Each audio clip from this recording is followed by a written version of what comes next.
भोले बाबा अपनी कुटिया में आराम से बैठे थे और नए नए लैपटॉप पर कुछ काम कर रहे थे। तभी जंगल में छुपा एक चालाक राक्षस ये सब देख रहा था।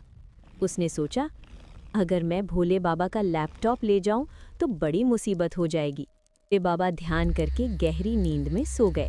वो राक्षस एक साधु का भेष बनाकर चुपके से लैपटॉप खोला और उसमें रखा सारा डेटा डिलीट कर दिया।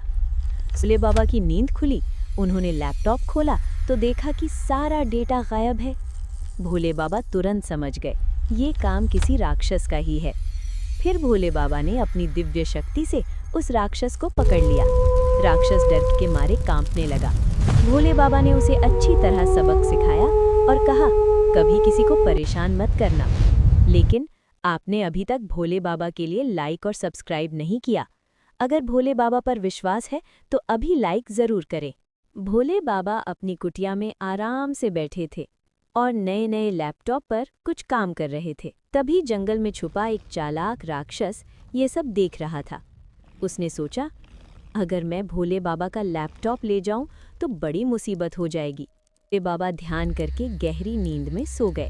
वो राक्षस एक साधु का भेष बनाकर चुपके से लैपटॉप खोला और उसमें रखा सारा डेटा डिलीट कर दिया।